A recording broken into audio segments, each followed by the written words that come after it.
सर्व विद्यार्थी मित्रांना माझा नमस्कार. सर्वांना विनंती आहे, की तुम्ही यापूर्वीचे व्हिडिओ जर बघितले नसतील, तर ते एकदा बघून घ्या. म्हणजे तुम्हाला या व्हिडिओमध्ये लिंक लागेल.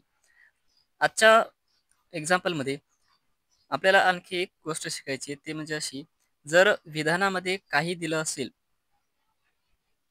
आणि अनुमानामध्ये त्याचं पर्सेंटेज दिलं असेल, तर ते अनुमान चुकीचे आहे. कारण काहीवरून नेमकं किती पर्सेंटेज किंवा किती टक्के हे आपण नक्की सांगू शकत नाही.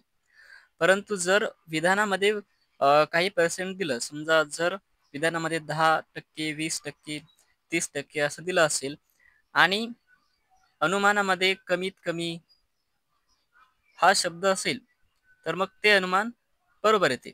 म्हणजे विधानामध्ये 10% याचा अर्थ अनुमानामध्ये कमीत कमी काही विद्यार्थी असा होतो. म्हणून ते अनुमान इथे बरोबर येते. इथे पहा पहिलं उदाहरण. काही विद्यार्थी डॉक्टर आहेत आणि सर्व डॉक्टर मुले आहेत. अनुमानामध्ये विद्यार्थी मुलं आहे. या दोघांना आपल्याला जोडायचे. विद्यार्थी पहिल्या विधानामध्ये, मुले दुसऱ्या विधानामध्ये आहेत.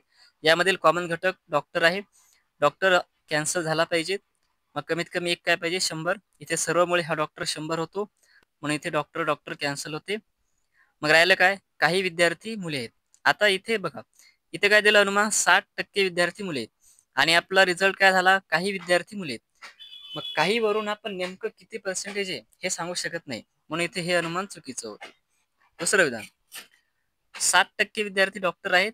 सर्व डॉक्टर मुले आहेत. इथे सुद्धा विद्यार्थी मुलं आहेत आणि सर्व मुळे हे डॉक्टर डॉक्टर कॅन्सल होतात. आता काय उरलं आपल्याकडे? 60% विद्यार्थी मुले आहेत. दोन्हीही विधान कसे आहेत? पॉझिटिव्ह आहेत.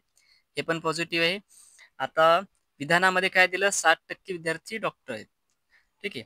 आणि इथे कमीत कमी काही विद्यार्थी मुले आहेत. मग आपण या 60% वरून म्हणू शकतो. 60% जर विद्यार्थी असतील, तर याचा अर्थ कमीत कमी सुद्धा असणारच. म्हणजे समजा एखाद्या वर्गामध्ये 20 मुलं हुशार आहेत. तर आपण असंही म्हणू शकतो, की कमीत कमी यापैकी काही विद्यार्थी हुशार आहेत. ठीक आहे. तसंच इथे आहे. मग 60% विद्यार्थी डॉक्टर आहेत, याचा अर्थ कमीत कमी काही विद्यार्थी मुले आहेत किंवा 60% विद्यार्थी मुली आहेत, याचा अर्थ कमीत कमी काही विद्यार्थी सुद्धा आहेत. आपण पर्सेंटेजवरून कमीत कमी काही असं म्हणू शकतो. पण काही वरून किती पर्सेंटेज आहे, हे आपण म्हणू शकत नाही. धन्यवाद.